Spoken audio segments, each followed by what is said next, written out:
Chag Sameach. So last night at our Seders, or maybe afterwards, we counted the Omer for the first time this year. So I thought we could take a few minutes and talk about why we count the Omer. So Ross, before you hand out those sheets, I'm gonna have you run around with the microphone. So come grab the microphone. And if you know of a reason why we count the Omer, or you can come up with a creative one, that works too, raise your hand. Why do we count the Omer? And if you don't know what counting the Omer is, that's okay too. We'll talk about that in a minute. Ross, will you grab the mic over here? Oh, and Cantor Davis also has one. So here, we'll start with Jesse over here. I can give a creative reason, which is I love that you just have to count. You just have to count. It is like the simplest mitzvah you can do. You just have to keep counting, and it's great. Nice. So it's like, very basic level, and it's a beautiful thing. Beautiful, beautiful. I think because it provides a link between our receiving of the Torah and our acknowledging the laws of the Torah, between leaving Egypt and receiving the Torah. It provides a link. Great, love it. Okay, move Michael over here and back there.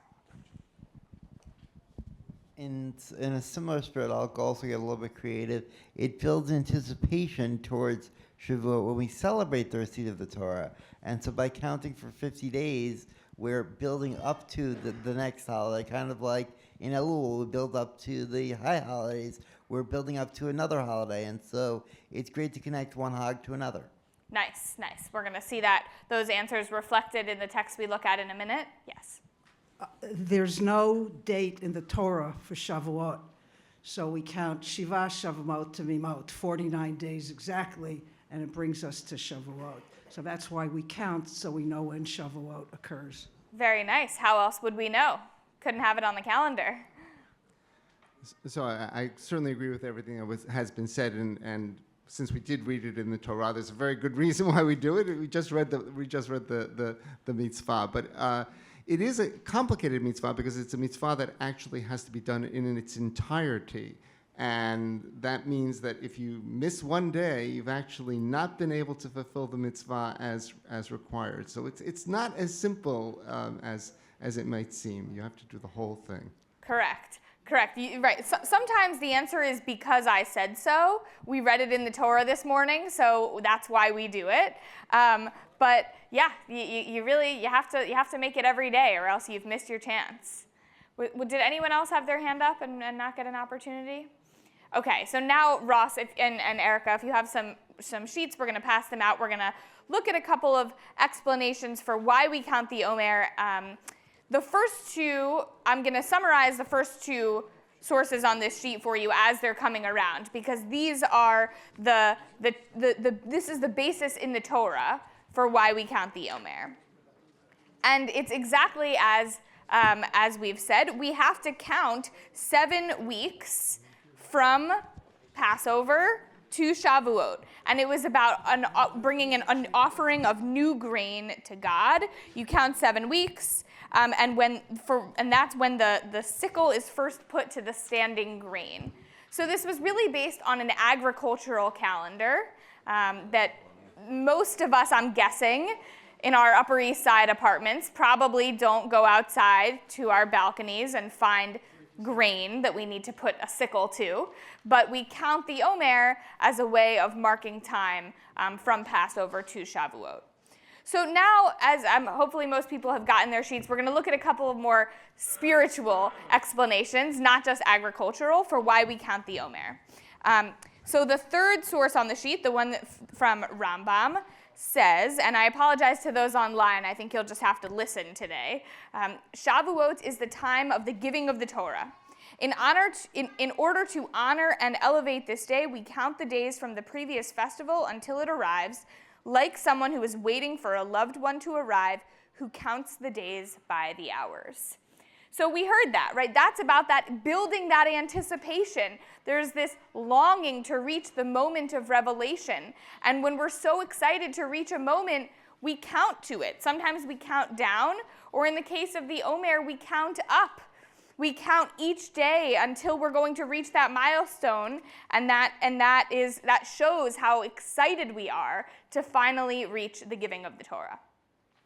The next text, towards the bottom of the first page, the first side of the page, the Omer on Pesach was from the barley harvest. So now you have to pay attention, bring your agricultural knowledge in here. The offering on Shavuot was of wheat. Barley is mainly food for animals. Wheat is food for human beings. The Torah hints to us that physical independence by itself still leaves man, from the Torah perspective, on the animal level.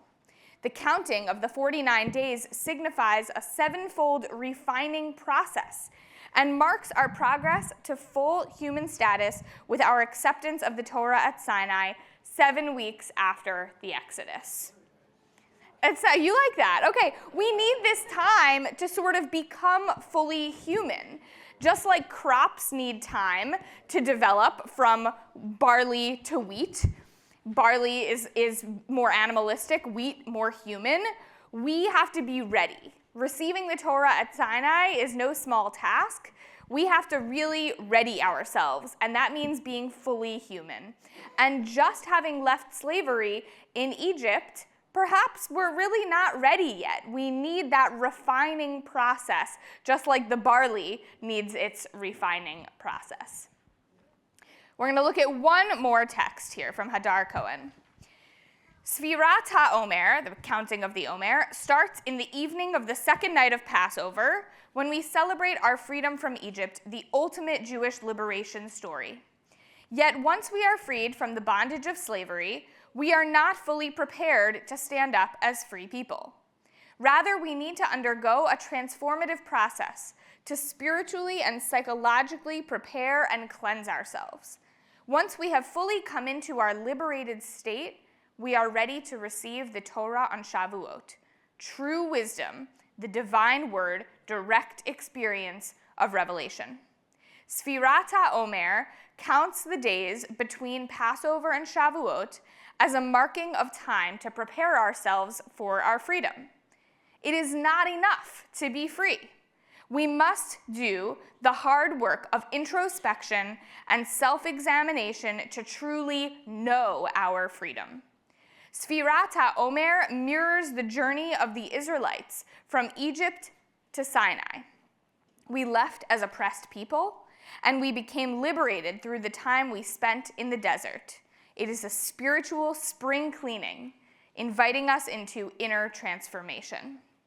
So just like the previous text, where we're really not quite ready to receive the Torah today, we were just liberated from slavery in Egypt, we need a little more refining time, Hadar Cohen describes it as this spiritual spring cleaning, an opportunity for reflection, introspection every single day of these 7 weeks, to take a moment and reflect and do that spiritual spring cleaning that we need to do. So I want to give you one final explanation for the counting of the Omer by way of a story from Rabbi Ed Feinstein. So he says that among the many Israelites who left Egypt were 2 men named Shlumiel and Buz. And they were accustomed to being slaves, of course, like everyone was. And slaves never look up. They only look down. Even once they left Egypt, they weren't able to find lift in their eyes. So when Moses parted the Red Sea and the Israelites escaped to freedom, while the rest of the community witnessed this incredible miracle, Shlumiel and Buz kept to themselves. Shlumiel asked Buz, "What do you see?" Buz replied, "I see mud." Shlumiel agreed, "I see mud too. What's all this fuss about freedom? We had mud in Egypt. We have mud here." They completely missed the miracle. Then the Israelites reached Mount Sinai and heard God's booming voice proclaiming the 10 Commandments, that which we are getting ready for this whole Omer season. The rest of the people were awestruck and pledged to become a holy people. So Shlumiel turned to Buz and said, "What do you hear?" Buz replied, "I hear someone shouting commands." "Yeah, Shlumiel said, I hear commands too. What's all this about Torah?